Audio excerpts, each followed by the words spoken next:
Hello everyone, तर परत एकदा तुमचं माझ्या चॅनलवर मनापासून स्वागत आहे। तर मी आज तुमच्यासाठी गौरी गणपती समोर काढायला सोप्या 3 रांगोळ्या घेऊन आलेली आहे। तुम्ही आता इथे बघू शकता की मधात मी रेड कलरचा यूज केलेला आहे आणि साईडला पिंकचं कॉम्बिनेशन करून अशा प्रकारे कलर्स टाकून घेतलेले आहे।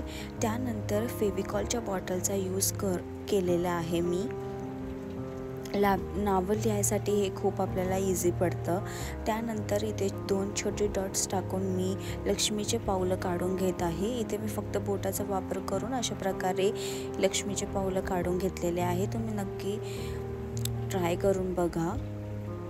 त्यानंतर साईडला मी छोटं डार्क ग्रीन कलरने पान काढलेलं आहे बॉर्डर, आणि त्यानंतर अंदर मी लाईट ग्रीन कलरचा यूज केलेला आहे।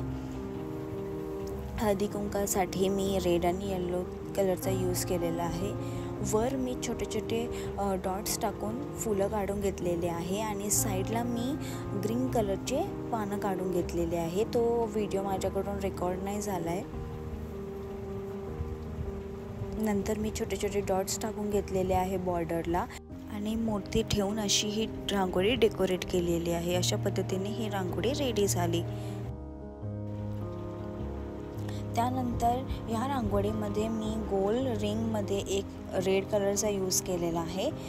गणपती बाप्पाला जास्वंदाचं फूल खूप प्रिय असतं, म्हणून इथे मी जास्वंदाचं फूल काढत आहे। एका काडीच्या सहाय्यतानेच मी हे काढत आहे। खूप इझी आहे, तुम्ही पण या पद्धतीने नक्कीच ट्राय करून बघा। आणि नंतर मी छोटे छोटे अंदर लाईन काढून घेते आहे। मधात मी 3 डॉट्स टाकून इथे गणपती काढत आहे।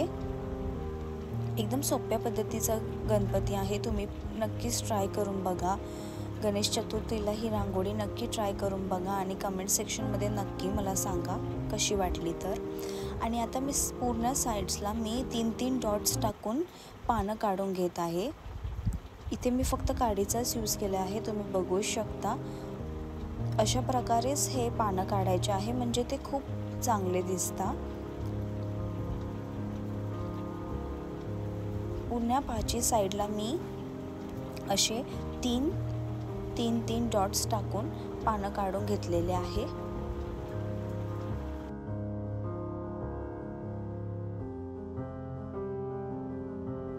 आता इथे मी रेड कलरचा वापर केलेला आहे आणि त्याच्यासोबत येलो कलरचा वापर केलेला आहे कॉम्बिनेशनमध्ये। आणि इयरबड्सनी मी असे फुलं काढून घेतलेले आहे। तुम्ही कोणताही शेप देऊ शकता। इथे मी थोडंसं वेगळा शेप देऊन ही रांगोळी टाकलेली आहे। इथे मी माझ्या मनाने जास्वंदाची फुलं काढलेली आहे आणि व्हाईट कलरचा वापर करून अशी ही डिझाईन बनवली। खूप सोपी डिझाईन आहे, तुम्ही नक्कीच ट्राय करून बघा। गणपती समोर किंवा गौरी गणपती समोर पटकन होणारी आहे। आणि नंतर छोटे छोटे व्हाईट कलरचे डॉट्स टाकून त्याला मोतीने थोडीशी रांगोळी सजवली आहे। रांगोळी कशी वाटली ते कमेंट सेक्शनमध्ये नक्की सांगा। चॅनलवर जर तुम्ही नवीन असणार तर लाईक, शेअर, सबस्क्राईब करायला विसरू नका। थँक्यू।